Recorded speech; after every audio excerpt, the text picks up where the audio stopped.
조금 시장 상황이 너무 힘들어서 여러분들한테 또 도움 드리기 위해서 바쁘신데도 우리 유동원 본부장님이 긴급 출동. 밖에 소리 들리나 지금? 삐뽀삐뽀 소리가? 저 유동원 본부장이 긴급 출동하셨습니다. 얘기하고 있는데 밖에서 삐뽀삐뽀 소리가. 예. 주두리에빠님이 마감 시간 일주일에 3번이라도 해주세요. 네. 저요? 일주일에 3번 나오시. 왜 그러세요? 이렇게 눈이 빨가세요. 그러면 야단 맞습니다. 방송 너무 많이 한다고 저희 랩 고객님께서. 그래요? 랩 고객님이 방송 줄이고 랩에 신경 써달라고. 정말 엄청나게 신경을 쓰고 있는데 제가 아무것도 안 하는 것 같아 보이시니까. 방송 안 하는 시간에는 거의 새벽까지 랩에 신경 쓰고 계시고. 그래서 눈이 더 빨개지신 것 같아요. 그런가요? 네. 어디 또 울고 오신 거 아니죠? 아닙니다. 왜 그러세요? 지난주 수요일 날 우셨잖아요. 왜 그러세요?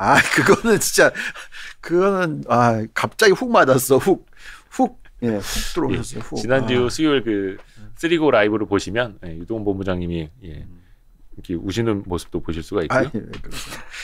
그런 갑자기 또 노래 부르는 걸 또 틀라고 할 거예요. 저 그러면 그러지 마세요. 아무튼 다들 지금 뭐 쉽지 않을 때라 저희도 뭐 이렇게 농담반 진담반 이렇게 이야기를 하고 있습니다만은 사실 너무 지금 단기 수익률에 목매고 있으면은 사실 사람이 답답해지고 우울해지고만 있는 거잖아요. 네. 그래서 이제 좀 앞날을 생각을 해봐야 되는 건데 사실 과거에도 이렇게 나스닥이라든지 미국 증시가 뭐 고점 대비 10몇 % 빠지는 시간들은 있었잖아요. 있었죠. 그래서 한두 번도 아니고. 근데 이제 그거를 대응을 어떻게 하느냐에 따라서 차이인데 지금 이제 금리 인상 시기하고 또 여러 가지 좀 같이 생각해봐야죠. 제가 전에 여러 번 보여드렸던 차트인데 이 테이블이 있었잖아요. 이거 기억하시는지 모르겠는데 물론 이게 이제 어디에 시점에 놓여 있느냐에 따라서 틀린 건데 결국 우리가 이제 테이퍼링 때문에 단기적인 조정이 오는 거는 아주 미미한 부분일 테니까 걱정하지 말라고 말씀을 드렸었고 그게 한 6%로 끝났었어요. 그죠? 작년 9월부터 10월 달 조정이었습니다. 그리고 나서 그 조정이 끝나고 나서 다음에 조정이 오는 거는 금리 인상 전후로서 빠르면 이제 금리 인상 전 한 3에서 6개월 전에 조정이 올 거다라는 얘기를 해드렸었잖아요. 그래서 그 조정의 폭은 10에서 20% 정도, 그 정도 될 수 있다라는 얘기를 해드렸는데 지금 왜 이게 힘드냐면 타임이 빨라졌던 거죠. 그래서 그 10월 달 조정 끝나고 나서 이제 11월부터 쭉 당겨서 올해 2월까지 상승을 하고 왜냐하면 2월 한 중순쯤 되면 4, 4분기 실적이 다 나왔을 거 아니에요. 그래서 매크로가 지배를 하는 게 아니라 실적이 지배를 하면서 그 실적을 가지고 4, 4분기 실적을 가지고 시장을 먼저 당기고 그리고 나서 이제 금리 인상이 6월 달에 오니까 6월 한 3개월 전에서부터 조정이 시작된다. 그래서 그 조정폭이 한 10에서 20% 정도 될 거다. 이렇게 원래 기존을 생각을 했다가 이 완전 12월 달에 완전 요 생각이 바뀌어야 되는 케이스가 돼버렸잖아요. 왜냐하면 매크로가 훨씬 더 시장을 지배하는 모습이 나왔죠. 즉 미 연준의 스탠스가 금리 안 올려 해서 금리 빠르게 올려 금리 6월 달에 그러니까 3번 올릴 수 있는데 테이퍼링이 3월에 끝나니까 그리고 나서 3개월 뒤 정도 이렇게 생각했는데 그게 아니라 테이퍼링 끝난 동시에 올려 이렇게 미 연준이 그렇게 얘기했다는 게 아니에요. 시장이 이제 그렇게 전망을 완전히 받아들였고 미 연준의 얘기를 믿을 수 없고 우리는 거기에 맞춰서 리액션을 하겠다.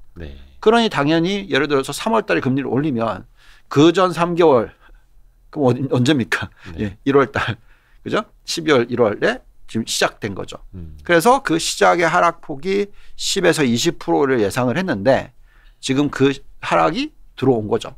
자, 그러면 이제 중요한 거는 이제 우리가 여기서 생각해 봐야 되는 게 정말 그러면 사람들이 얘기하는 것처럼 이제 끝났다. 정말 요즘에 많은 분들이 그런 얘기 하거든요. 주식 투자 끝났다.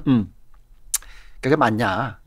그걸 짚어봐야죠, 사실. 근데 이제 우리는 이 타이밍이 빨라졌을 수는 있으나 주식시장이 끝났다고 보여지는 않는다라는 얘기를 해드리는 거고 그래서 이 조정이 왔었을 때가 좋은 기회라고 얘기를 해드렸는데 그 조정의 폭이 세든 그 조정의 속도가 빠르든 네.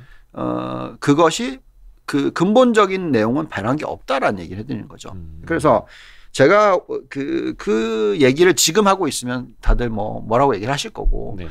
전 분명히 말씀을 드렸습니다만 변동성 장세라는 것은 3개월 내지 6개월 정도 이어질 수도 있다. 네. 예. 그리고 지난번에 왔었을 때 보여드렸잖아요. 그 1, 4분기, 2, 4분기, 3, 4분기는 변동성 장세. 그죠? 네. 왜?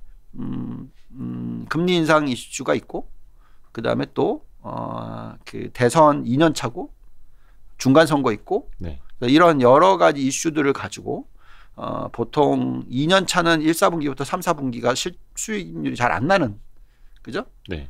변동성이 플러스 마이너스 왔다 갔다. 그리고 나서 이제 4, 4분기가 좋아질 거다. 그래서 4, 4분기를 대비하는 그런 전략을 펴자라고 말씀을 드렸고 네.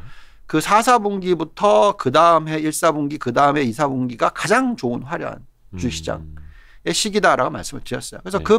이 변화는 별로 없습니다. 근데 그 실적 장세라고 하는 부분들이 나왔을 때에 얼마나 올라갈지 하는 부분에 있어서는 우리가 결국 계속 펀더멘털을 들여다봐야 된다는 말씀을 드렸던 거고요. 그 실적 장세를 좀 준비하고 있어야 되는 시기. 네. 그래서 오늘은 그런 얘기를 좀 해봅시다. 네. 도대체 지금 조정이 일어나고 있는데 예상했던 대로 조정이 일어난다면 도대체 얼마나 더 일어나고 얼마 동안 더 일어나고 네. 얼마나 우리가 이걸 견뎌내야 되냐 이런 질문들을 하실 테니까 네. 그래서 이제 한번 보겠습니다. 자, 미국 증시의 최근 조정 폭은 S&P 500이 8.8%, 그죠? 그다음에 나스닥이 15.1%, 중소형주 19%. 그러니까 우리가 10에서 20% 조정 얘기했는데, 저 이제 고점 대비죠. 고점 네, 대비. 당연합니다. 예. 모든 건 다 계산은 그렇게 하는 거죠. 네. 그렇게 해서 이 조정이 왔기 때문에 이 정도의 조정이 왔다 그러면 원래 예상했던 10에서 20% 조정이 지금 들어왔다. 어느 정도 와 있다. 예, 와 있다. 근데 이제 추가적으로 얼마나 조정이 일어날까 하는 부분에 있어서는 우리가 이제 요거를 보면서 얘기를 하자는 거죠. 네. 이게 뭐냐면 미 연준의 금리 인상 시기가 과거에 8차례나 있었어요. 네. 그럼 과거의 예를 보면서 판단을 하자. 네. 이번엔 틀리다 이런 얘기 하지 말고 예. 이번에는 틀린 게 아니라 이번에도 과거랑 비슷한데 네. 그럼 과거는 어땠냐 하고 비교를 하자라는 거죠. 과거도 항상 보시면 이렇게 금리를 올리는 속도가 빨랐을 때가 있고요. 그죠? 네. 예. 천천히일 때가 있고 그죠? 예. 빨랐을 때가 있고 천천히일 때가 있어요. 그죠? 네. 근데 가장 천천히였던 게 2015년. 대부분이 요 정도 속도예요. 네. 이 정도 속도라는 것은 분기에 0.5%씩 올리는. 분기에 0.5. 네. 그래서 연 2%씩 올리는 네. 그런 속도가 나왔었던 때가 제법 많아요. 예. 연 2% 올리는 게 과거 역사적으로 보면 상대적으로 막 급하게 뭐, 올린 그죠. 게 아니었다는 거예요? 그게 급하게 올린 건데 예. 그런 예가 더 많았다라는 거죠. 아. 예, 보시면 여기 나와 있잖아요. 이렇게 네. 빠르게 올렸던 때가 많잖아요. 그죠? 음. 빠르게 올렸을 때가 제법 많습니다. 여기는 아니고 여기도 아니고 뭐 여기도 아니고 물론 이제 예. 고금리 시절하고 지금 네. 저금리 시절하고 뭐 이렇게 절대적으로 비교하기는 좀 어렵겠습니다만 어쨌든 금리에 올리는 속도가 아니라 어쨌든 금리를 올렸던 분 8번을 다 보자는 거죠. 그러면 8번을 봤었을 때 이런 현상이 나왔어요. 보시면 1972년도에 보시면 네. 얼마 빠졌냐? 15.4%. 네. 금리 올리기 바로 전입니다. 네. 그럼 금리 올리기 전에 빠졌고 금리 올리기 전부터 반등. 네. 그죠? 얼마나 올랐어요? 36.3%. 빠진 것보다 더 올랐죠. 네. 이 고점을 뚫고 또 올라갑니다. 네. 그죠? 그다음에 1976년 방금 건 72년이었고 예. 지금 76년입니다. 미리 빠졌죠? 네. 얼마나? 15.5%. 그죠? 그리고 그 고점을 뚫고 올라갑니다. 금방. 빠진 만큼의 기간 안에 또 올라가요. 그죠? 오히려 금리를 올리기 예? 시작하니까. 그리고 쭉 가서 이 고점을 뚫고 올라가고 고점 형성. 네. 얼마나 오르고? 33.2%. 네. 물론 그리고 또 조정받지만 또 올라가고. 네. 어쨌든 자 다음 볼까요? 83년. 1983년. 네. 사실 83년은 금리 올릴 때까지 계속 올랐어요. 아하. 네. 그러니까 이제 금리를 실질적으로 올리고 나니까 조정받았어요. 그러니까 얼마나? 14.2%. 네. 예. 그리고 나서 얼마나 오릅니까? 71% 올라요. 예. 예. 그죠? 다음 87년 10%밖에 안 빠집니다. 네. 그리고 나서 48% 올라요. 그죠? 또 그다음 94년 9.7%밖에 안 빠져요. 네. 그리고 나서 56% 오릅니다. 그죠? 다음 99년 이게 금리를 올리기 시작하면서 닷컴 버블 붕괴되기 전에 이렇게 빠졌다가 13% 빠졌다가 훅 올리고 25.9%. 근데 요거는 S&P예요.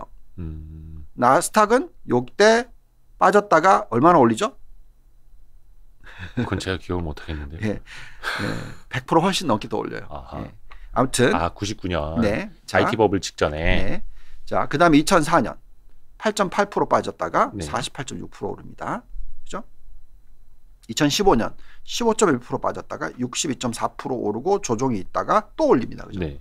그러니까 결국은 이 조정이 금리를 올리는 속도가 어쨌든 간에 네. 경기가 튼튼하고 펀디멘털 뒷받침된다 그러면 시장은 또 간다라는 거죠. 음흠. 그래서 지금은 패닉할 때가 아니고 다 던져야 된다 이게 아니라 이 조정이 있을 때 도대체 뭘 들고 가야 되느냐를 생각해야 된다는 거죠. 네. 예, 그래서 그 전체의 8번의 평균을 구해봤어요. 답은 이렇게 나오더라고요. S&P 500 개념으로 12.8% 빠집니다. 네. 얼마의 기간 동안? 5개월. 5개월에 예. 12.8%. 예, 그러면 S&P 500의 고점이 올해 초예요. 네. 그럼 이제 한 달도 안 됐죠. 아하. 그러면 정말 길어지면 네. 6월 FOMC 미팅 갈 때까지. 그때까지 시장은 조금 변동성. 예. 그러니까 지금의 구간을 왜냐하면 여기 보시면 12.8% 빠졌잖아요. 예. 아까 얼마 빠졌죠? 8.8%. 네. 예. 그죠? 그러면 얼마나 더 빠지는 거죠? 4% 정도 더 빠질 수 있는 룸이죠. 평균적으로 계산하면. 그러니까 평균과 빗대서 자, 보면. 기간은 앞으로 4개월 더. 네. 폭은 4%. 그러면 이미 8.8이 빠졌잖아요. 네. 그러니까 빠지는 전체의 상당히 많은 부분이 이미 빠졌다. 그죠? 그리고 앞으로 이 5개월 동안에 변동성이 있을 거지만 그러니까 지금 속도가 빠르게 빠졌으니까 이때부터는 앞으로 4개월을 계산하자면 올랐다 내렸다 하면서 네. 변동성의 장인 것이지. 그리고 나서 다시 올라가는 장이 나올 수 있는 확률이 없다. 그럼 도대체 얼마나 올라갈 거냐? 얼마의 기간 동안에 그거 말씀해 주시기 전에 네. 제가 주린이 질문 하나만 해도 되겠습니까? 이런 질문 하실 수도 있을 것 같아요. 그러면 마이너스 8.8% 와 있고 평균적으로 마이너스 12.8%까지 떨어질 수 있으면 4%포인트 더 빠질 수 있으면 그럼 지금이라도 좀 더 비워놓고 4%포인트 정도의 조정은 피해야 되는 거 아니냐? 이미 놓쳤잖아요. 네. 무슨 말씀이세요? 그걸 하려다가 예. 그럼 여기는 8.8% 빠지고 끝난 적도 있잖아요. 이게 오면 어떡할 거야? 알 수가 없다. 그거 알 수 없죠. 그래서 이미 실어놨던 사람은 네. 어쩔 수 없어요. 이건 버티기가 맞습니다. 왜? 이 기간이 예를 들어서 앞으로 1년이 간다. 네. 2년이 간다. 이러면은 덜었다가 네. 다시 사도 되죠. 네. 근데 지금 최대 기간이 4개월이잖아요. 지금. 네. 그 4개월 동안에 바닥 찍고 올라갈 때 다시 살 수 있을까요? 못 사요. 네. 그러니까 주린이의 입장에서. 물론 칼같이 끊을 수 있는 사람들은 네. 지금 끊었다가 정확히 바닥을 예측해서 잡을 수 있는 사람이라면 그 정도의 트레이더의 감이 있으신 분이고 차트를 보시면서 판단하시는 분이라면 네. 그렇게 하셔도 되죠. 네. 주린이의 입장에서는 지금 팔았다가 네. 다시 못 산다에 저는 풀베팅 오히려 저는 그렇게 잘하시는 주린이를 본 적이 별로 없어요. 네. 그렇죠. 근데 사실 이렇게 숫자만 놓고 보면 그러면은 그러니까 뭐 이게 혹자들은 아니 그러면은 뭐 그 금리 인상기에 뭐 평균적으로 12.8% 빠졌으면 다 비워놓고 마이너스 한 10% 정도 됐을 때 그때 비중 늘리지 그랬느냐 또 이렇게 말씀하실 수도 있거든요. 당연히 얘기하시죠. 아까 말씀드렸잖아요. 그래서 먼저 땡길 줄 알았고 그 다음에 조정이 올 줄 알았는데 이미 들어와 버렸고 그럼 조정이 그거는, 먼저 왔다. 그럼 그거는 빨라졌기 때문에 거기에 대해서 대응할 수 있는 전략이라는 것은 주린이가 아니라 전문 투자자들의 입장에서 옵션 같은 걸 사용할 수는 있어요. 그죠? 예상보다 빨리 조정이 들어왔다. 그럼 풋을 사요.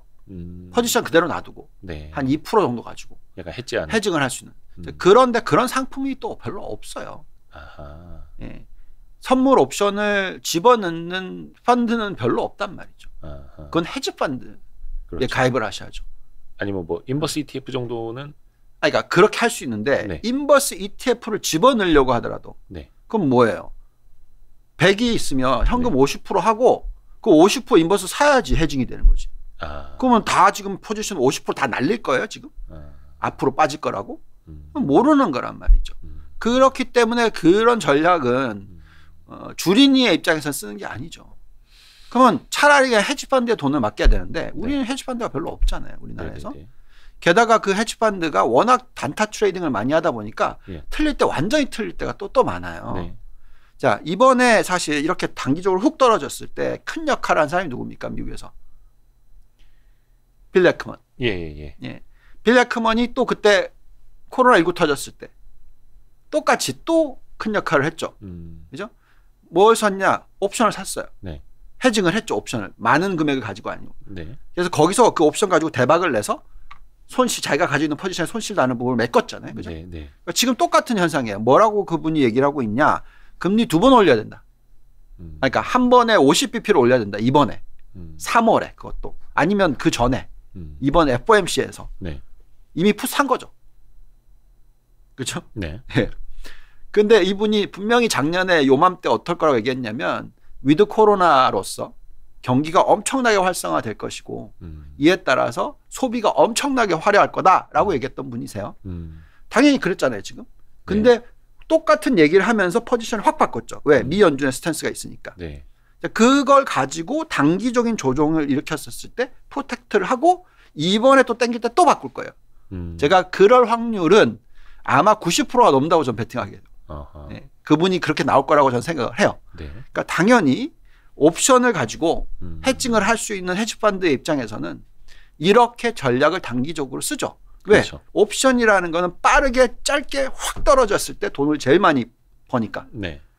그거를 활용을 하는 거죠. 변동성. 네. 그래서 지금 빅스가 30까지 갔잖아요. 네. 그러니까 그런 식의 어떤 효과를 가지고 오는 타이밍에서 우리가 그거를 갖다가 왜 우리는 그렇게 못해? 그렇게 하세요. 그렇게 해야죠. 라고 얘기를 하시면 그거는 펀드 스타일이 다. 예, 제가 헤지 펀드를 만들어야죠. 그러면.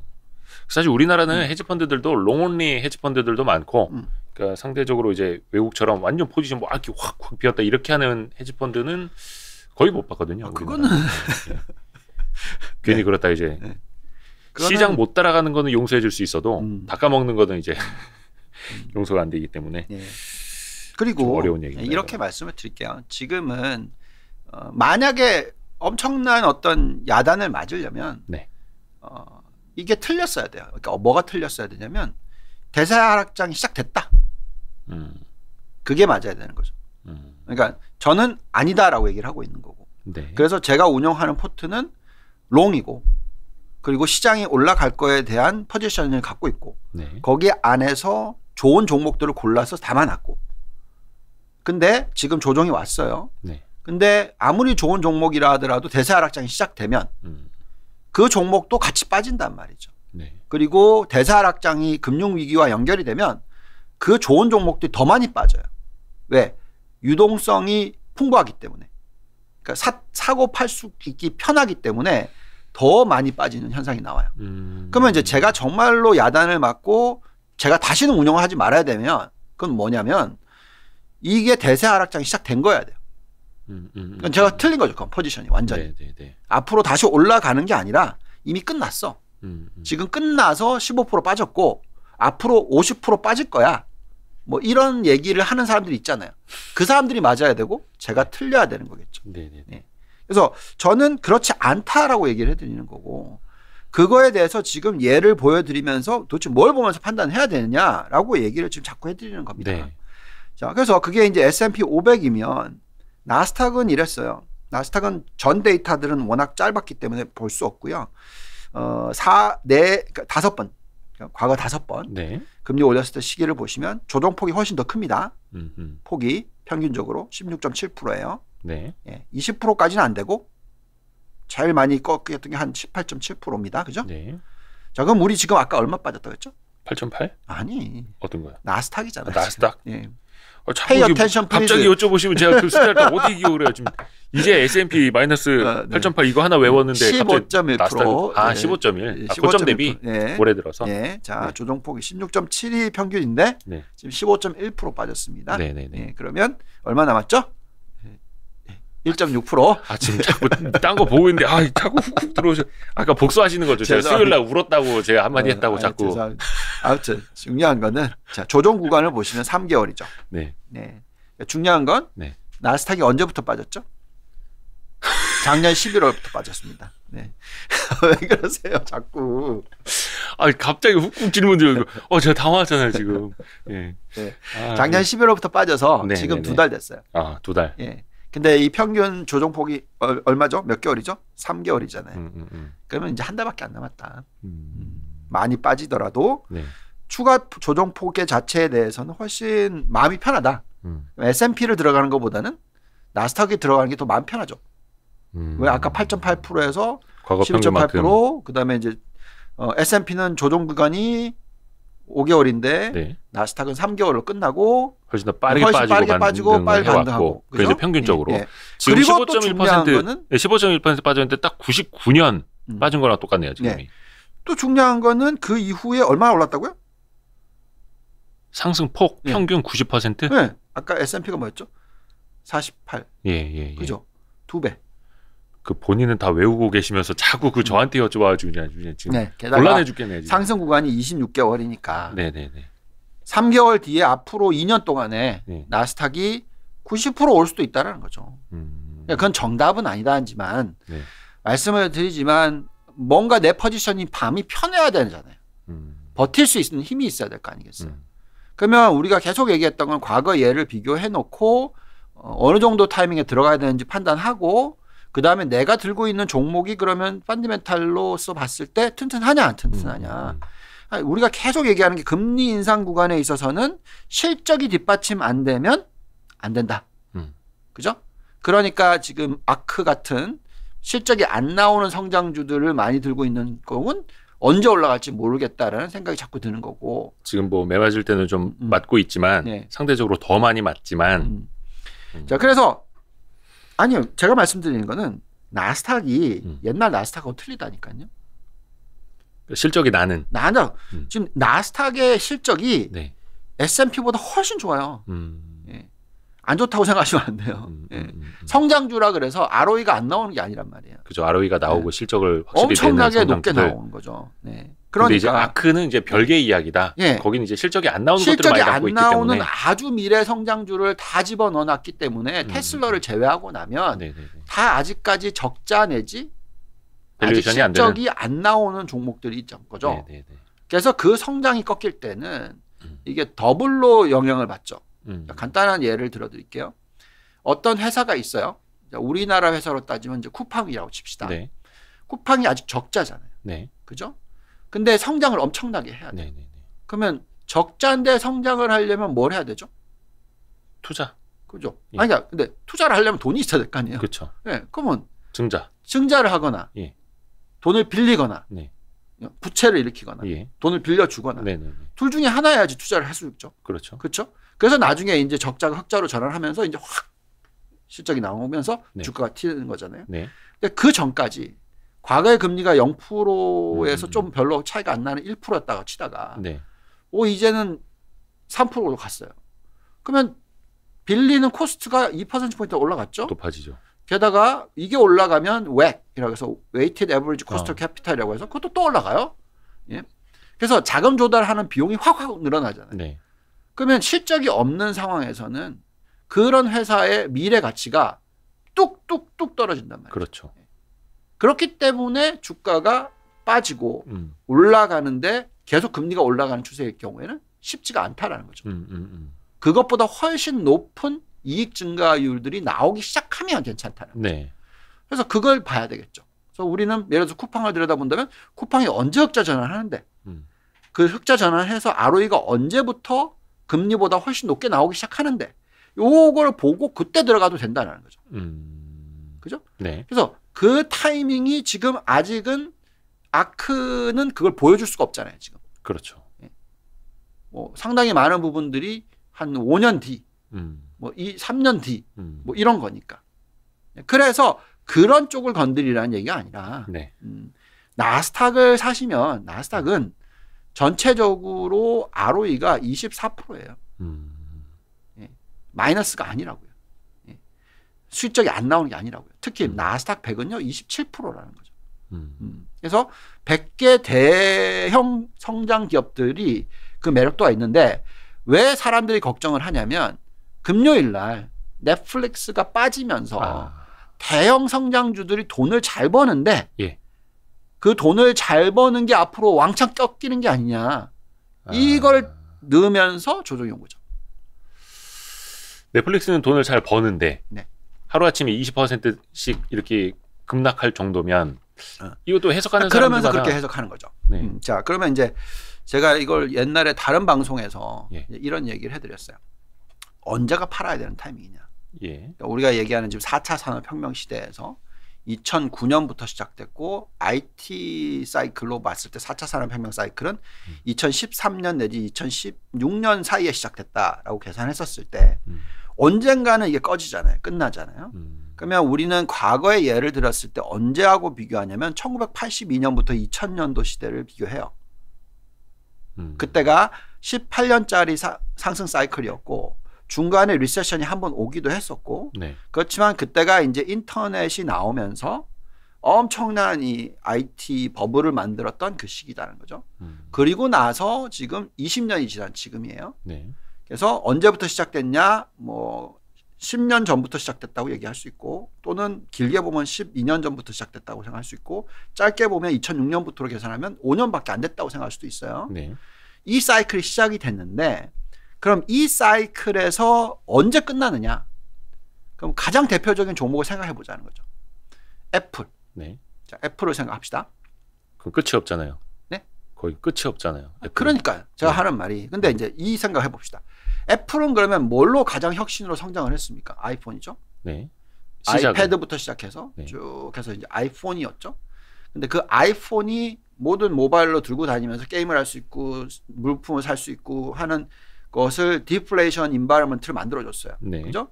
그러니까 인플레이션을 낮춰주는 효과를 크게 가지고 왔죠. 온라인화하게 만들고 있잖아요. 그죠? 그러면 그게 인플레이션 낮춰주는 효과였는데 지금 최근에 인플레이션이 들어오고 있어요. 자, 그럼 이건 무슨 얘기냐면 더 이상 온라인 비중이 높아지지 못한다. 네. 그죠? 그래서 더 이상 아이폰 핸드폰이 판매가 더 이상 매년 늘지 않는다. 살 사람 다 샀다. 더 이상 안 들고 있다. 더 이상 뭐 바뀔 게 없다. 자, 그러면 이제 아이폰의 그 회사는 어떻게 바뀔까요? 아이글래스랑 아이카가 나오겠죠. 그걸 가기 전에 그냥 요 상품만 놓고 보면 뭐 가격을 올리거나? 그렇죠. 예. 단말기의 단가를 올린다는 것 자체가 뭐죠? 네. 인플레이션이죠. 아, 네. 그러면 디플레이션의 종목이 인플레이션의 종목으로 바뀌는 순간에 네. 그러면 인건비도 같이 올라가고 그러면서 그 회사의 매력도가 떨어진단 말이죠. 네. 자, 그게 새로운 성장이 안 들어오면 그게 끝이에요. 그래서 팔아야 되는 거죠. 새로운 성장이 붙지 않으면 정체되면 애플이 지금 뭘 하고 있죠? 메타버스 얘기하고 있고 뭐 또 얘기하고 있죠? 자동차? 애플카 얘기하고 예. 있고 그러면 매출 증가율이 나올 거 아니겠어요? 저 미래에 보이죠. 예. 자, 그런 식으로 원래 보면 IT 산업이 이렇게 그러니까 사이클을 보면 기업의 사이클이라는 건 이렇게 올라가요. 올라가면서 이제 머추어하고 나서 꺾여 내려옵니다. 꺾여 내려와요. 꺾여 내려와서 도태되는 게 있고 꺾여 내려오다가 신성장이 들어오면서 또 이렇게 가는 그게 이제 미래 기업이라는 거죠. 그게 바로 삼성전자였고 그죠? 그게 바로 애플이었고 그렇다라는 거죠. 그래서 지금 현재 시점에서 그럼 애플을 팔아야 되냐? 워런 버핏이 안 팔고 있는데? 그죠? 그분은 전형적인 가치와 그걸 생각하시는 분인데 전체 포트폴리오 40% 들고 있는 게 애플인데 그게 지금 성장이 꺾였을까요? 실적이 꺾였을까요? 가치가 꺾였나요? 그러면 던지면 안 되겠죠? 네. 자, 그러면 넷플릭스 얘기합시다. 네. 진짜 중요한데 넷플릭스. 네. 자, 넷플릭스가 왜 빠졌죠? 실적이 안 좋았나요? 아니죠. 좋았죠? 예. 뭐 때문에 안 좋았냐? 뭐 때문에 20%나 빠졌냐? 800만 이상이 가입을 했는데 4분기에 250만 밖에 가입 안 한다. 이제 눈높이가 이제 높아지는 거죠, 계속. 좋아요. 예. 상관이 없습니다. 좋습니다. 자, 그러면 이제 우리는 여기서 먼저 제가 뭘 얘기를 할 거냐면 실적이 네. 제가 뭐라고 했어요? 주가가 완전히 깨지고 박살이 나려면 네. 실적이 더 이상 예상을 못 밑해야 돼요. 그러면 지금 현재의 가입자 수가 늘어나는 폭이 예상보다 줄어들었어요. 네. 그러면 이제 실적이 예상보다 안 좋을 것 같죠. 네. 그럼 넷플릭스가 뭘 할까요? 아까처럼 가격을 올리는. 근데 그 얼마 전에 지금? 발표했잖아요. 그렇죠. 가격 올린다고. 자, 그러면 실적이 발표가 나면 어떻게 나올까요, 실적이? 그거는 이제 신규 가입자에만 우선적으로 이제 높이는 거기는 한데 네. 뭐 물론 증가 머리수 곱하기 이제 가격을 해봐야 되겠습니다만. 그쵸. 그러면 성장의 지금 끝인가요? 선택할 수 있는 옵션이 회사에 있다. 그럼 또 가는 거예요, 주가는 나중에. 예. 그리고 나서 정말 더 이상 서브스크라이버가 안 늘어난다. 네. 구독자가 정체되거나 줄어들거나. 더 이상 안 늘어난다 했었을 때는 이제 이건 총체적 난국이죠. 이때부터 뭔가 다른 게 있어야죠. 구독자가 안 늘어난다. 그러면 와이스트리트처럼 지금 정체돼 있으면. 왜 그래서 갑자기 또. 갑자기 구독자 증가 얘기 나와가지고. 예, 커피 한 모금 좀 하시고 지금 굉장히 이제 열변을 하고 계셔가지고 힘드실 것 같긴 한데. 자, 그러면 넷플릭스가 선택할 수 있는 옵션은 또. 예. 그래서 지금 말씀드리는 거는 이미 체계적으로 가고 있어요. 넷플릭스를 지금 안 보실 건가요? 사람들은 이렇게 생각하죠. 코로나19가 위드 코로나 바뀌면 이제 사람들이 다 여행 가기 때문에 넷플릭스 안 볼 거다. 글쎄요. 여행을 가서도 호텔 방에서 넷플릭스 봅니다. 여행 가는 길에 보고. 예. 가는 길에 보고. 예. 가서 보고. 가서 보고. 이거는 변화가 이미 일어난 거죠. 더 이상 뭐 극장에 가서 보는 게 아니라 그렇게 될 수 있는 거잖아요. 그래서 신규 가입자 수가 완전히 더 이상 정체다. 더 이상 안 늘어난다. 250만도 아니고. 네. 예, 이런 상황이 됐었을 땐 정말로 단가를 올리고 끝. 근데 경쟁사가 막 있으면 단가를 올렸을 때 그게 되겠어요? 오히려 빠져나가죠. 네. 그러니까 결국 그런 모습들을 보고 나서 확인을 해도 된다는 거죠. 네. 근데 지금 현재 밸류에이션으로 계산했었을 때는 싸 보인다. 예. 20%나 빠져줬는데 안 싸 보이진 않는다.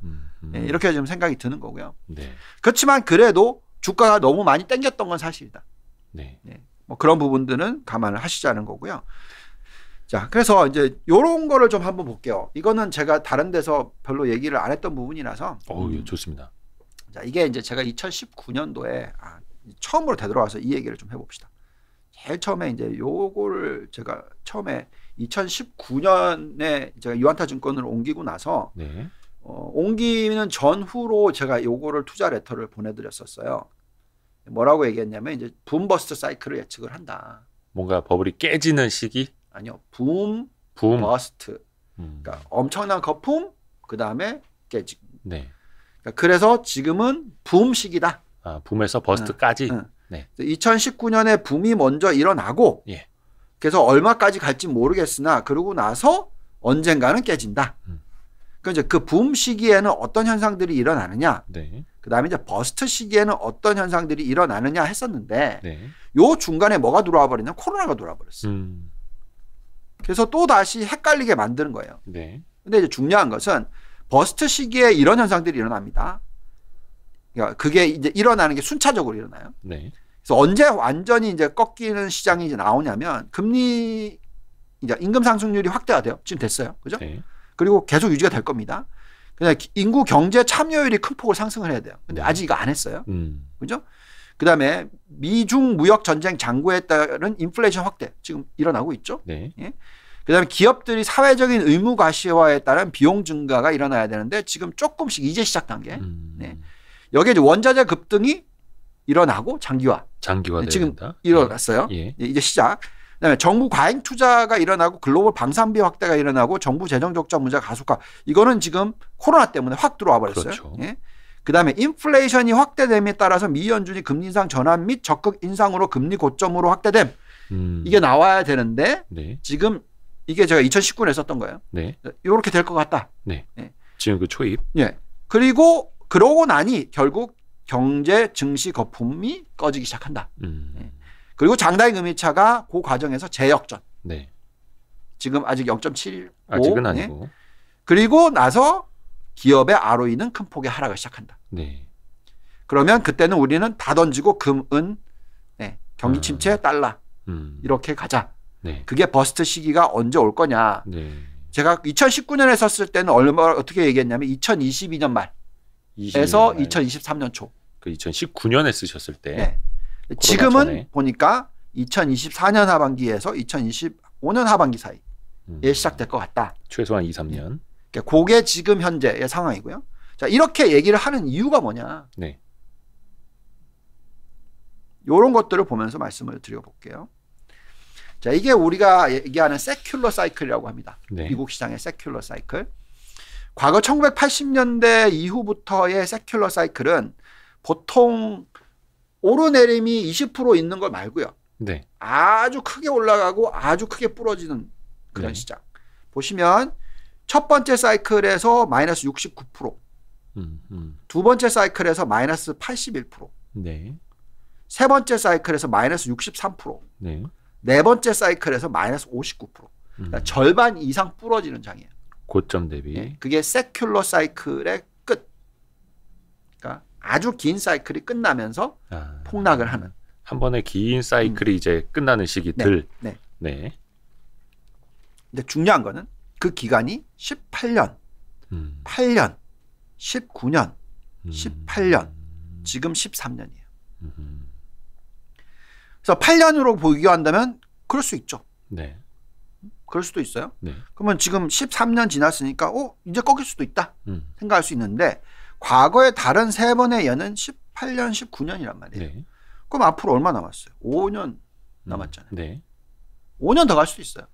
정답은 없는 거죠. 물론 그때의 상황을 또 그쵸. 같이 대입해 봐야 되고. 그래서 그럼 뭘로 또 그런 판단해야 될까? 네. 오름폭으로 봐야죠. 근데 그 오름폭을 보면은 첫 사이클은 요렇게 올랐다가 두 번째 사이클은 요렇게 올랐다가 세 번째 사이클은 요렇게 올랐다가 네 번째 사이클은 이렇게 올랐어요. 뭐 이렇게 점점 올라가죠. 251, 531, 1350%. 네. 지금 얼마냐? 580%, 560%. 네. 네 번째 사이클보다 적게 올랐어요. 네. 그러면 왜 이렇게 올라갔을까요? 그 다음 페이지를 보면 답이 나옵니다. 네. 뭐냐면 우리는 뭘로 계산을 하냐면 네. 기업의 이익 ROE 네. 빼기 미국의 10년 국채금리 그것의 갭 ROE는 어떤 뭐 지수 S&P 500의 네. ROE 마이너스 미국 10년 국채금리 했을 때 갭. 네. 그 퍼센티지 포인트가 높으면 높을수록 적정 PBR은 높아져요. 네. 이해 가시죠? 네. 이게 우리가 쓰는 DCF 모델, 잔존가치 모델, 모든 모델들에 들어가는 겁니다. 자, 그래서 재미있는 현상이 뭐였냐면 첫 번째 사이클의 상승폭은 낮았어요. 136%밖에 안 됐죠? 네. 그때의 ROE 빼기 이 ROE 그죠? 고점 6%였어요. 10년 국채 금리가 3.1%였습니다. 그러니까 갭이 얼마예요? 지금 작아서 잘 안 보이실 텐데 저 차트의 맨 왼쪽 아래 보시면 됩니다. 보시면은 갭이라는 게 위에 오른쪽을 보시면은 미국의 10년 국채 금리가 3.1% 보이시죠? 네. 그다음에 ROE의 고점 6% 보이시죠? 그러면 6 빼기 3.1 하면 2.9의 갭밖에 안 돼요. 굉장히 낮죠? 네. 그러니 PBR의 고점은 2배밖에 안 된 거죠. 예, 낮아요. 네. 그러면 두 번째 사이클은 얼마? ROE가 13%까지 가요. 10년 국채금리가 올랐지만 5.4입니다. 그래서 13 빼기 5.4 하면 7.6이에요. 네. 그러니 당연히 PBR은 3.4배까지 더 늘었어요. 네. 자, 세 번째 사이클은 12 빼기 6인데 그러면 5.8로 떨어졌죠. 네. 그럼 고점 PBR이 어떻게 됐어요? 떨어졌죠. 2.0으로. 예. 자, 그러면 마지막 네 번째 18%까지 갔어요. ROE가. 네. 금리는 6.8%까지 갔습니다. 아하. 그러면 11.2야. 오히려 5.8의 거의 2배죠. 그러니 ROE PBR이 빼기 국채 금리가 훨씬 더 차이가 커진 거네요. 예. 그러니 PBR은 5배까지 갔어요. 어허. 그죠? 이게 우리가 분석하는 방법들입니다. 네. 자, 그럼 이제 이번 사이클이 뭐냐? 자그마치 어떻게 되냐? ROE 21.6%예요. 네. 금리 얼마까지 올라간다고요? 지금 여기는 지금 1.8? 예. 예. 근데 얼마까지 올라간다고요? 맥시멈? 뭐 2%대 중반? 네. 네. 그러면 21.6에서 예. 2.5를 빼봅시다. 네. 예. 그러면 얼마입니까? 19%. 예. 전 사이클보다 얼마나 높아요? 그죠? 근데 지금 PBR이 얼마다? 4.1배. 맞아요, 이게?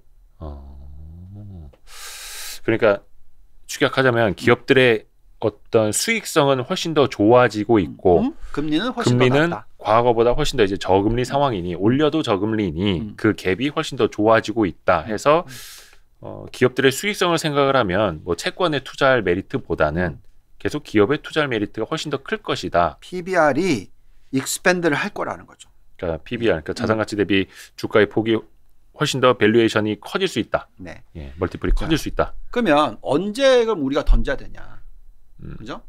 제가 이걸 보여드릴게요. 아까 보여드렸던 네 번의 사이클입니다. 이 네 번의 사이클의 과거에 네. 어떤 현상들이 일어났는지 보실게요. 보시면은 1978년에서 1980년에 시장의 고점은 형성이 됐어요. 네. 근데 그때 ROE가 어떻게 됐습니까? 빠졌죠. 그랬는데도 주가는 올랐어요. 네. 왜? 그만큼 높은 ROE가 유지가 되기 때문에 계속 돈이 쌓이니까. 그러면서 주가는 더 올라갔단 말이죠. 네. 그리고 언제 푹 빠졌냐면 실질적으로 ROE가 왕창 빠지고 나서 네. 미리 빠지는 게 아니라 지금처럼. 네. 그게 대사하락장의 시그널이 아니라 네. ROE가 이미 빠지기 시작하고 많이 빠지고 나서가 끝이란 말이죠. 상승장에. 빠지는 초입이 미국은. 아니라. 예. 네. 보시면 마찬가지로 88년에서 92년 ROE 이렇게 빠졌었어요. 네. 이렇게 빠지고 나서 요때가 박살이 나요. 미리 빠지고 나서 여기 요때 빠지는 게 아니라 네. 예. 97년부터 2002년 마찬가지죠. 97년부터 ROE가 빠지기 시작했는데 장은 올랐죠. 네. 그리고 언제 훅 빠졌냐? 2000년 이렇게 쫙 빠졌죠. 네. 예. 마찬가지. 2005년에서 2007년 마찬가지예요. ROE가 빠져야지 대세 하락장이 나온다라는 거죠. 네. 근데 지금 ROE가 어떻게 되고 있죠? 올라가고 있어요. 아직까지 빠졌나요? 안 빠졌어요. 네. 빠질 거라고 얘기를 하면서 지금 얘기하고 있죠. 인플레이션이 높아졌으니까. 글쎄요. 인플레이션이 높아졌기 때문에 가격 정가를 못한다. 네. 실질 성장률이 떨어졌다. 이러면 안 나오겠죠. 근데 지금 현재 컨센서스와 ROE를 보고 있으면 네. 매출은 역시나 비트를 해요. 명목이 높기 때문에. 네. 그래서 ROE가 급격하게 빠지는 현상이 나올까 하는 부분에 있어서는 저는 얼마든지 토론할 수 있다는 거죠. 그 빠짐에 있어서 다들 이런 얘기는 합니다. 제가 지난번에 왔었을 때 이런 말씀 드렸죠. 코스트가 올라가고 실질 가격, 그러니까 CPI 올라가는 것 대비 PPI 올라가는 게 더 높으니 네. 마진 축소가 일어난다라고 얘기를 하지만 네. 그것을 전가시키는 부분에 있어서 생산성이 높아지면 괜찮고 여기에 임금 상승률이 그 올라가는 폭보다 낮으면 괜찮다라고 얘기했죠. 네. 임금 상승률 지금 5% 올랐다. 네. 걱정하죠. 네. 근데 매출 증가율이 얼마죠? 그보다 높으면 13%죠. 예. 그러면 영업이익 증가율이 얼마죠? 20% 나오죠. 그러면 임금 상승률이 10%만 밖에 안 올란다. 네. 그러면 그거는 생산성이 높아지는 거죠. 그렇죠. 예. 정가가 된다면. 그렇죠? 예. 그래서 계속 말씀을 드립니다. 그게 안 되는 순간. 임금을 올해 7% 올려줬는데 내년에 또 올릴까요? 7%? 그래야만 될까요? 저는 그렇지 않다고 생각하거든요.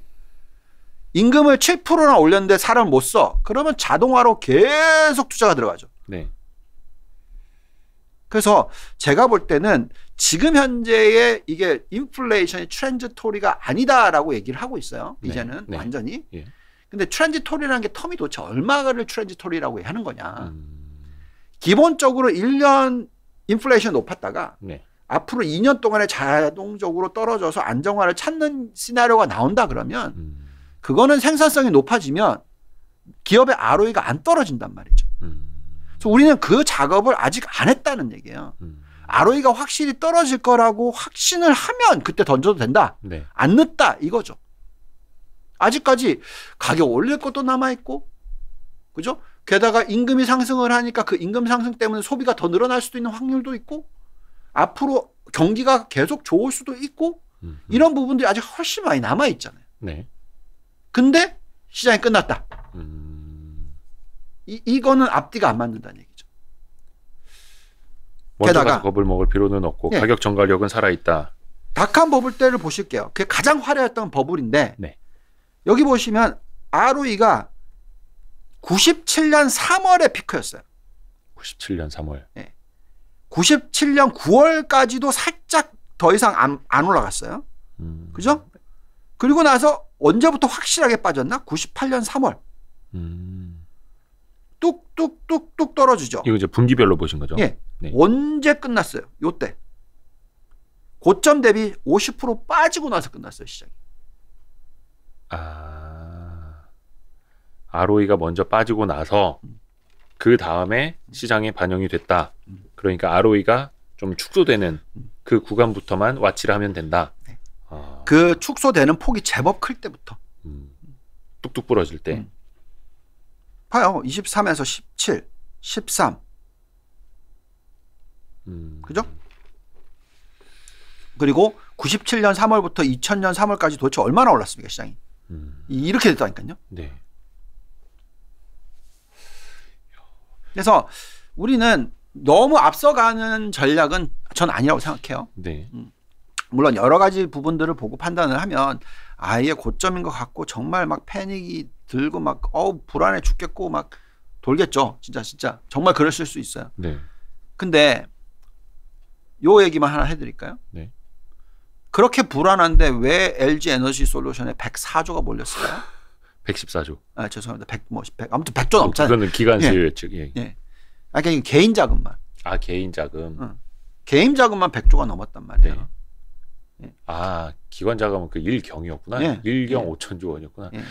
거의 뭐 천문학적이어가지고 예. 그러니까 100조가 넘었잖아요. 네. 100조가 개인 자금이 100조. 네. 주식형 상품의 고점이 150조예요. 한국은. 네. 근데 한 종목에 50조가 몰렸어. 그렇죠. 그 유동성이 지금 없는 거예요. 많은 거죠. 예. 미국에 지금 장이 이렇게 빠졌죠. 네. 2022년에 주식형 상품에 들어가는 자금 규모가 네. 올해 1월 달 한 달이 작년보다 더 많대요. 이해 가세요? 근데 시장이 폭락을 시작했다고요, 지금? 그러니까 이거는 글쎄요. 그러길 바라는 분들이 스토리텔링을 잘하고 있는데 지금 현재 시점에서 그분들도 현금 많이 들고 있는 거죠, 지금. 그렇죠. 예. 유동 본부장님 계속 이제 뭐 미국의 은행 대출 증가율이라든지 이런 거 보여주시고 계시면서 계속 보여드릴게요. 이제 유동성은 풀리고 있다, 많아지고 유동성은 있다. 예, 있다. 자, 또 올라갔어요. 예, 대출 증가율. 예, 9.8입니다. 네. 지난주가 9.6, 그 지난주가 9.4, 작년 4월 바닥이 4.07. 계속 올라가잖아요, 지금. 경기가 꺾였다고요? 어디서 그걸 볼 수 있죠? 예. 지금 요즘에 월요일 날 나오면서 얘기하는 건 뭔지 아세요? GDP의 예상 성장률이 네. 원래 4%이던 게 뚝 떨어져서 2.85까지 떨어졌다. 네. 라고 얘기하면서 벌써 성장에 대해서 꺾였다. 라고 얘기를 하면서 스토리텔링 하고 있어요. 근데 저렇게 된 이유는 뭘까요? 인플레이션 숫자가 높으니까 네. 실질 성장률을 떨어뜨린 거죠. 근데 명목 성장률은 안 떨어진 거죠.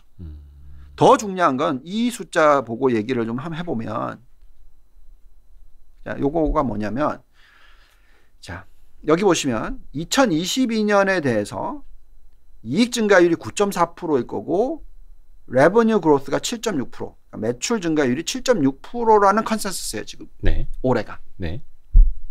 자, 매출 증가율 7.6%는 실질하고 상관이 없죠. 이건 그냥 명목이죠. 네. 그죠? 그죠? 네, 매출이라는 건 네. CPI를 다 포함해서 그러니까 판매를 한 가격이니까 예. 로 계산하는 거니까. 네. 자, 이 숫자가 7.6%가 나오려면 이 대출 증가율이 9.81%일 때 나올까요? 예. 원래 대출 규모는요. 네. GDP의 1.5배 넘어요. GDP의 1.5배를 넘는다. 총 대출. 예. 대출 증가율이 9.8%라는 것은 네네네. 원래 은행권에서 네. GDP, 그러니까 은행의 자산 규모가 네. GDP보다 훨씬 커요. 네. 이해는 가시죠? 그렇죠. 왜 그런지. 네, 당연하죠. 네. 통화량을 그러니 바탕으로. 예. 그 대출이 10%가 늘고 있는데 명목 GDP 성장률이 10% 미만이고 거기에 또 매출은 그것보다 더 낮은 7.6%고 네. 이게 맞을 것 같아요? 저는 아닌다에다가 베팅을 합니다. 아하. 그래서 결국 이 숫자가 이 매출 7.6% 예상치가 네. 올해 지금 풀 이어가 얼마죠? 15.9%였단 말이죠. 네. 그러니까 작년, 죄송합니다. 작년. 네. 그죠? 그러면 이게 말이 되죠? 대출 증가율이 10% 안 됐는데, 그죠? 네. 명목 성장률이 훨씬 높았고, 예. 매출 증가율이 그렇게 높게 나왔다. 네. 그럼 이제 이번에는 대출 증가율이 저렇게 높은데 15.9%는 아니다 하더라도 네. 10%는 나오겠죠. 그럼 매출이 자그마치 지금 현재 숫자 대비해서 25% 아웃비트를 하면 네. 어떻게 될까요? 제가 너무 심오하게 빠져들었나요? 네. 네. 만약에 매출이 예상치의 25%나 더 높은 숫자가 앞으로 4분기 연속으로 나온다. 그럼 시장 안 빠져요. 저기다 대놓고 빠질 수 없죠. 성장이 있다라는 게 보이는데. 그렇지 않겠습니까? 네. 예. 그래서 저는 지금 우리가 믿을 거는 실적밖에 없다. 믿을 거는 숫자밖에 없다. 어떤 스토리텔링을 해도 다 상관없다. 우리는 정확하게 기업이 지금 어떻게 얘기를 하고 있는지를 보자. 그래서 그 숫자를 가지고 저희가 이런 계산들을 좀 해봤습니다. S&P 500의 최악의 시나리오로 계산을 했더니 네. 4,100포인트 정도 나와요. 이 최악의 시나리오가 어떻게 계산한 거냐면요. 원래 지금 요즘 최근까지만 하더라도 리스크 프리미엄이라고 해서 네. 우리가 금리 플러스 리스크 프리미엄을 더해서 적정 가치를 구하거든요. 네. 그 리스크 프리미엄이 4%밖에 시장을 반영을 안 시켰었어요. 굉장히 낮게. 네. 근데 기본적으로 평균은 한 5% 정도를 반영해요. 네. 그만큼 시장이 리포릭했다. 그만큼 시장이 좋게 봤다라고 얘기를 할 수 있는데 네.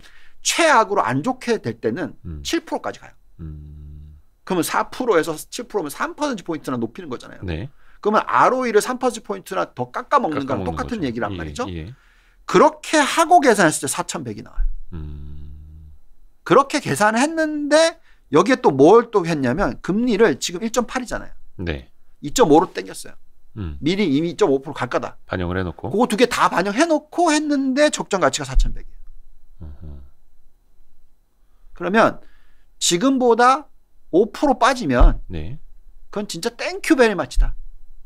정말 땡큐 베리 마치다. 그러면 기회죠.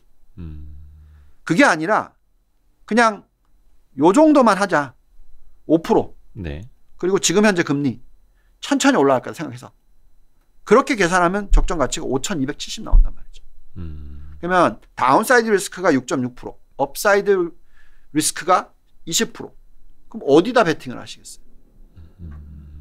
지금 이제 4,400 뭐 이렇게 왔다 갔다 하기는 하는데 4,300 90 몇 예, 뭐 이렇게 예, 해서 예. 예, 4,400이 살짝 깨졌었으니까 거기서 최악의 경우에도 4,100 그리고 최상의 경우에는 아까 5,000 얼마요? 여기 올려놨잖아요. 5,270. 저 최상이 아니고요. 잘 안 이게 보여가지고 기본 베이스 베이스. 베이스 케이스 최상으로 가버리면 다른 숫자들이 또 나옵니다. 베이스 케이스가 5,270 S&P 500 기준으로 예? 그럼 이제 나스닥 한번 볼까요? 최악의 시나리오 하면 똑같은 네. 네. 리스크 프리미엄 7% 때리고 리스크 프리 레이트 2.5% 때리고 했을 때 13,400 얼마나 더 빠지죠? 2.4%. 네. 근데 기본 케이스는 18,650 그럼 35.5% 이런 숫자가 나온다라는 거죠. 그래서 우리는 결국은 숫자를 보자. 네. 예. 뭐 어떻게 하겠습니까? 우리가 숫자를 봐야지. 뭐 그냥 막연하게 뭐 던져가지고 다 하시니까 뭐 이거 아니잖아요. 예측할 수 없는 것보다는 차트를 볼 때도 예. 원래 차트가 만들어지는 거를 주도하는 건 실적이죠, 사실. 네네네. 예. 그래서 물론 추세적으로 지금 200일선이 꺾였다는 얘기를 정말 많이 들어요. 예. 좋습니다. 200일선 꺾인 거. 근데 그 200일선 꺾여서 단기적으로 더 오버슛을 할 수 있어요. 왜냐하면 요즘에 프로그램 트레이딩이 워낙 많으니까. 네. 그러니까 온라인 트레이딩으로 하는 기술적으로 그냥 트레이드 하는 게 많으니까 그런 변동폭을 더 키우는 건 맞다라고 네. 친다 하더라도 그게 한번 돌리기 시작하면 완전히 또 반대로 가잖아요. 예, 그래서 저는 지금부터 한 달, 뭐 길게 보면은 4개월 이 조정 구간에서 정말 좋은 투자 기회들이 만들어질 거다. 그때 돼서 제가 틀렸으면 뭐 뭔가를 또 해야 되겠죠. 근데 어쨌든 지금 현재 시점에서는 이런 기회가 자주 오는 게 아니다. 네. 아까 보여드렸잖아요. 몇 번? 몇 번 왔다고요? 8번. 그죠? 네. 8번. 언제부터? 1970년대부터. 8번. 네. 이 조정이 왔는데 그 이후에 이렇게 올랐는데 이 기회를 놓치실 거냐. 그래서 많은 사람들이 차라리 빨리 금리 올리고 지나갔으면 좋겠다. 차라리 빨리 금리 인상기 들어갔으면 좋겠다.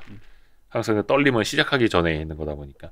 근데 이제 네. 뭐 채팅창에서도 이야기를 많이 해주시는데 뭐 네. 우리 유동원 본부장님 뭐 이런 이야기는 사실 어디 가서 듣기가 쉽지는 않은데 이게 네. 정량적인 분석을 정말로 열심히 해주셨고 네. 지금 이제 뭐 러시아라든지 뭐 우크라이나 이 이야기 때문에 어떻게 보면은 인플레이션이랑 큰 우려가 하나 있는데 또 하나 국제 정세적인 문제가 또 있는 거잖아요. 그래서 더더욱이 시장이 좀 더 많이 흔들리는 것 아닐까. 그렇죠. 단기적인 변동성은 있을 수 있죠. 네. 그러니까 그거는 아무도 몰라요. 아니 원래 그런 거잖아요. 전쟁이 일어난다. 예. 마찬가지 코로나가 일어났다. 네. 그건 예측 불가능한 거죠. 그래서 어느 정도로 빠질 거냐 답은 없지만 네. 그 이후는 답이 있잖아요. 다시 적정 가치로 돌아온다. 얼마든 오버슛을 하면 네. 그걸 잘 버티기만 하면 다시 올라오게 돼 있는 거다. 항상 그래요. 골프전 일어났었을 때. 예? 아유 깜짝이야. 저는 골프존이라고 하는 줄 알고. 아니. 걸프전. 네. 아 그게 영어로는 골프예요? 죄송합니다. 제가 발음이 죄송합니다. 갑자기 골프존이 왜 일어났지? 그래서 걸프전. 걸프전 썰 죄송합니다. 걸프워. 네. 네. 걸프워. 네. 걸프전이 일어났을 때 제가 발음이 안 좋네요. 아닙니다. 제가 못 영어로 한 게 아니라 그냥 제가 콩글리시가 자꾸 나오는 것 같습니다. 죄송합니다. 그래서 그랬을 때 뭐 유가 치솟았죠. 그리고 뭐 주가 폭락했죠. 네네네. 근데 어떻게 됐죠? 다 돌렸죠. 자, 그다음에 9.11 사태 터졌을 때 폭락했죠. 근데 9.11 사태 때 대박 난 사람들이 있죠. 또 정말 많은 사람들의 목숨을 앗아갔지만. 그러니까 결국은 이런 비정상적인 어떤 리액션이 나올 때는 그거를 칼같이 들여다보고 냉철한 마인드로서 들여다볼 필요가 있어요. 그래서 지금 만약에 골프전이 일어났다. 유가가 그래서 오버 스파이크를 했다. 저는 그러면 유가 쇼트 때릴 준비할 것 같은데요. 만약에 제가 개인적인 헤지펀드 매니저라면. 그렇죠? 뭐 그리고 결국 인플레이션 인버스에 대해 생각을 하기 시작할 거고. 그럼 최악으로 간 거잖아요. 그리고 기존적으로 지금 서플라이 앤 디맨드, 그러니까 수요와 공급으로 놓고 봤었을 때 적절한 유가가 얼마냐라고 계산을 하고 거기에서 괴리가 얼마나 벌어지느냐에 따라서 또 바꿔야죠. 그래서 그런 유가 부분에 있어서는 그걸 저한테 질문을 해도 전 정답을 드릴 수가 없어요. 제가 이 얘기를 해드렸는데 누구도 마찬가지죠. 예, 가장 유명했던 제가 몸담았던 모건 스탠리에서 지금은 돌아가셨지만 바튼 빅스라는 분이 헤지허깅이라는 책을 쓰셨어요. 그분은 책 많이 안 쓰셨던 분이에요. 재산이 4조가 넘으시던 분인데 그 분이 그 책을 썼을 때 그 책의 내용을 보면 자기가 운용을 하면서 헤지펀드 매니저가 됐었을 때 모건 스탠리에서 나와서 가장 힘들었던 시기가 뭐였냐? 유가에 대해서 베팅을 했었을 때. 그 참 해외 선물하시는 분들은 많이 아실 겁니다. 알 수가 없어.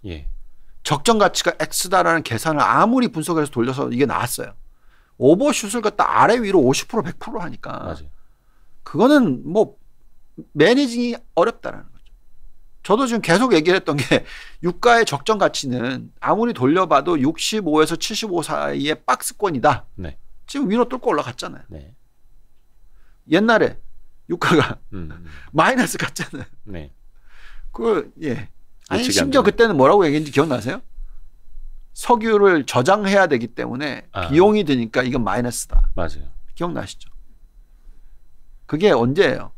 불과 2년 전이에요. 2020년 3월. 2년도 안 됐죠.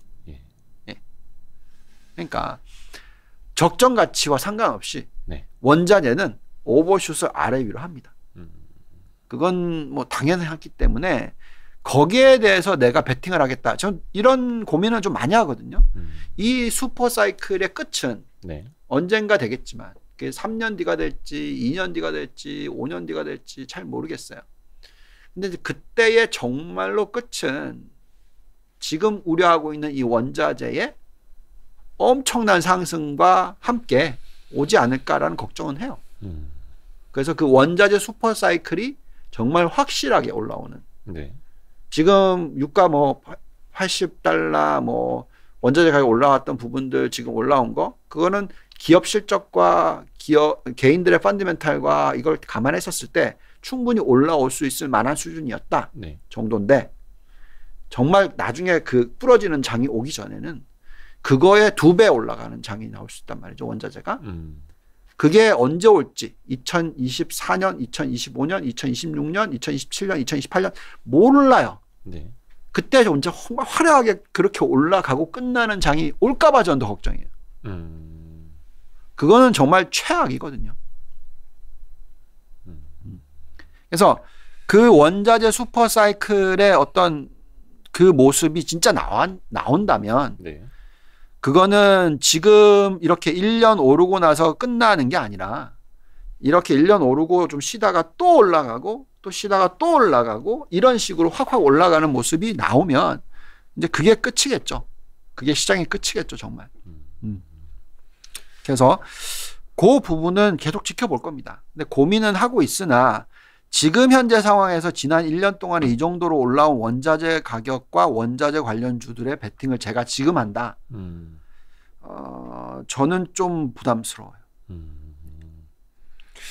이야기하다 보니까 어떻게 원자재까지 갔고요. 혹시 뒤에도 또 저 스케줄 있으시죠? 지금 벌써 1시간이 네, 넘어갔는데 없기 때문에 이거 네. 끝내고 저희는 네. 이야기 좀 하시죠. 거의 옥당으로 따라와 약간 이런 아니 느낌인데. 그런 거 아니고. 예. 예. 야식 잡설 찍고 가실래요? 네, 그런 생각. 아니 솔직히 저희 농담이고요. 근데 우리 유동원 본부장님이 사실 와 이렇게 정량적인 그 자료들 엄청나게 이제 준비해 주셔가지고 그러니까 저도 어떻게 보면 이제 유동원 글로벌 자산 배분 랩 그 홈런 랩의 그 네. 고객이기 때문에 매주 레터를 받아보잖아요. 네. 근데 솔직한 말로는 잘 이해가 잘 안 갑니다. 20페이지짜리를 다 보기에는 시간도 모자라고 네. 혼자 보고 있으면 이거 해석하는데 되게 시간이 많이 걸리거든요. 정말요? 근데 이렇게 나와서 또 설명을 해주시니까 예, 마치 인강을 듣는 것 같아가지고 네. 너무 감사합니다. 아닙니다. 예, 너무 고맙습니다. 그래서 많은 분들한테 도움이 될 것 같고 이 레터를 못 받아보시는 분들한테도 큰 도움이 될 것 같습니다. 네. 그래서 조금 뭐라 해야 되나 좀 마음이 편해진다고 해야 되나? 지셨어요? 어차피 제가 제 목적은 그거니까 예. 지금 마음이 불편하신 분이 너무 많으세요. 세상 끝날 것 같고 예, 그래서 정말 댓글이 이런 또 뭐 가십거리가 있는데 예. 그런 분들이 많더라고요. 그러니까 제 유튜브에 오셔서 예. 댓글이 나쁜 댓글들이 막 달리면 아니면 제가 그때가 환경에서 바닥이다. 앵커를 하니까 거기서 이제 방송이 있으면 거기에 이제 댓글들이 막 욕하는 댓글들이 막 뭐 네. 많으면 그게 바닥이다. 예, 정말 많아지셨습니다. 네. 인간지표. 네, 인간지표. 인간지표. 네, 정말 그래서- 많아졌고요. 그래서 그런데 제가 전에도 이 노력을 했었고 네. 중간중간에 항상 있었으니까요. 2018년 부러졌을 때도 아직도 기억이 나는 게 크리스마스 이브 날 정말 화가 나셨던 고객분이 계셨는데 네. 예, 얘기를 열심히 해드렸고 그 그 이후에 정말 수익이 많이 나셔서 지금 거의 평생 고객으로 지금 가고 계신 분이 계시고 또 2000년도 3월 달에 그 폭락장에서 예. 그 고점에 딱 2월 며칠 날 사셔가지고 예. 마이너스 30%의 수익률을 경험을 하시고 예. 단 한 달 만에 네. 예. 그게 지금 플러스 뭐 엄청나게 나 있어서 오래 가시는 분들도 계시고 지금도 마찬가지예요. 11월 달에 들어오신 분들, 1월 달에 들어오신 분들 수익률 지금 2자릿수 마이너스죠. 예. 예. 그런 분들이 제가 할 수 있는 거는 그분들과 얘기를 하면서 손을 잡고 말로서든 뭐든 제가 최선을 다할 수 있게 도망가지 않습니다. 예. 저는 이럴 때일수록 더 열심히 할 거고요. 뭐 심지어는 이제 이런 분들도 계세요. 방송 좀 그만 다니시고 랩 상품 운영이나 신경을 쓰시라고 짜증 난다고 막 이렇게 댓글 다시는 분도 계세요. 근데 사실 이 노력이 네. 운영을 하는데 더 좋습니다. 또 본인 생각도 더 정립이 되시고 정리되고 또 그분들이 들었을 때도 훨씬 마음이 편하실 거고 제가 왜 이걸 굳이 하겠습니까? 그만큼 많은 분들이 투자를 저희 고객 수야 1,800명, 2,000명이 안 되지만 우리나라에 해외 투자를 하시는 분들이 얼마죠? 200만 명이 넘어요. 그죠? 그 분들한테 어떤 시각을 전달해 드릴 수 있어야 된다고 생각하고 어떻게 버틸 수 있는 힘이 있어야 되겠죠. 그리고 또 더더욱 안 돼야 되는 거는 하지 말아야 될 행동을 하는 것을 방관하는 거겠죠. 정말로 대세 하락장이 시작됐다. 그런데 안 팔고 있다. 그러면 또 방송하면서 제발 파세요라고 얘기하겠죠. 그러니까 그건 제 의견인 거고 제가 틀릴 수 있다는 것을 인정을 하지만 제가 가진 29년의 경험으로선 지금 현재 시장에서는 패닉하셔서 팔면 1년 뒤, 2년 뒤에 정말 후회하실 것 같다라는 메시지를 계속 전달해 드리는 거고 좋은 수익률이 날도록 그리고 평생 30년 동안 계속 앞으로 복리를 만들 수 있도록 노력하는 게 제 취지인 거고 그러니까 뭐 제가 주말에도 이번 주말도 마찬가지예요. 토요일 아침에 가서 분석하고 모델링 돌리고 투자 레터 쓰고 일요일 아침에 방송 찍고 교회 갔다가 아들 면회 갔다가 다시 돌아와서 또 와이스트리트 이거 하고 월요일부터. 준비하고 또 내일 또 뭐 방송 찍는 게 있잖아요. 저희. 그래서 그런 것들. 그러니까 다 준비하는 이유가 그만큼 정말 투자를 잘 하시게 됐으면 좋겠어요. 우리나라 투자자분들이 사실 유대인들이나 이런 모겐 스탠리 이런 회사들이 얘기하는 것을 정확하게 이해를 하시고 좀 더 이게 변동성을 일으키려고 하는 커멘트인지 아니면 정말 저게 펀더멘탈적으로 뒷받침된 건지 그런 걸 이해하실 수 있도록 도와드리는 게 제 역할 아니겠습니까? 맞습니다. 그래서 이게 하락장인지 아니면 변동성인지만 이해를 해도 말씀하신 것 중에 한 10분의 1은 캐치를 한 걸 테니까요. 그것만으로도 큰 도움이 되고요. 또 그 진심이 항상 엿보여서 너무 좋습니다. 우리 유동원 본부장님 선물 하나 드려야겠다. 이거 앞에 있던 뭔데요? 거. 이거 하나 선물 드리겠습니다. 이거 저희 리퍼블릭 K에서 이번에 캘린더하고 다이어리 나온 건데 이거 꽤 비싸거든요. 선물 드릴게요. 오신 김에. 감사합니다. 꽤 비싼 거. 제가 아까 논현동 가서 가져왔는데 몇 개 안 주더라고요. 감사합니다.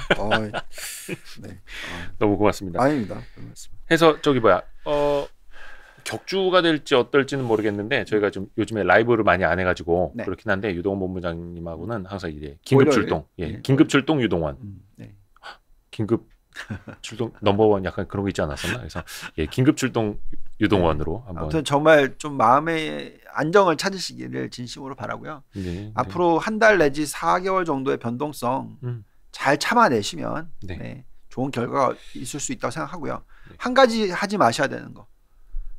종목은 꼭 실적이 뒷받침되는 종목을 들고 계셔야 된다는 거. 그래야 버틸 수 있다. 그리고 항상 그 맥시멈 드로우다운이라고 하는 MDD 최대 손실폭 이런 것도 항상 생각을 하시고 저는 안 하던 코인을 갖고 있는 게 하나 있는데 마이너스 60%예요. 이건 주식이 아니니까 말씀드려도 되겠지. 근데 그냥 갖고 있어요. 걱정이 안 돼. 왜냐? 코인은 원래 그런 줄 알았거든요. 그리고 또 주식도 사실 마이너스 뭐 30%도 사실은 또 감안을 하고 투자를 하셔야 되는 거고. 저도 몰랐는데 저희 아들이 지금 군대 있잖아요. 근데 뭐 코인을 하나 샀대요. 저는 몰랐어요. 근데 그게 뭐 좀 마이너스 한 40% 됐겠죠. 들어간 지 얼마 안 됐고 요즘에 이제 그 월급 나오잖아요. 군인들도 월급 그 많죠. 월급을 갖다 코인을 샀대요. 그래서 왜 물어보지도 않고 샀을까? 뭐 아무튼 그랬는데 아버지는 글로벌 증시를 아드님은 코인을 아니에요. 그렇습니다. 그래서 그 일단 시장에 대한 이해가 있어야 된다라는 거고. 오늘 늦은 시간까지 함께해 주신 여러분 너무 고맙습니다. 오늘 감사합니다. 왠지 이제 월요일인데 맞다.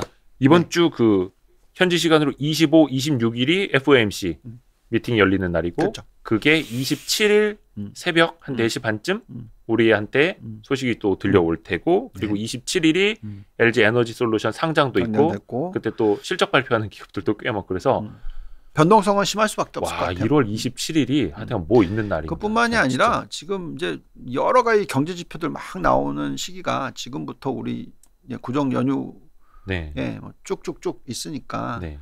네, 그냥 단말기 꺼놓고 그냥 잊어버리시는 게 차라리 나을지도 모르겠습니다. 아 맞다. 그리고 네. 아이고 제 거 스캔이 안 되는구나. 아까 오스템 임플란트 공시가 나와가지고 한 가지만 말씀을 드릴게요.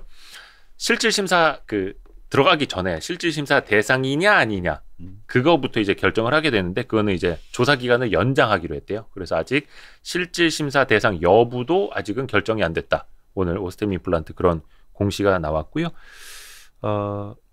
1월 24일을 기준으로 15영업일, 15영업일 연장한다고 하네요. 그러니까 실질 심사 들어간다가 아니라 실질 심사 들어갈지 말지 그리고 15영업일 동안 더 조사를 하겠다라는 겁니다. 자, 같이 인사드릴까요? 네. 여러분 오늘 함께해 주셔서 고맙습니다. 퇴근길 조심히 들어가십시오. 고맙습니다. 감사합니다. 감사합니다.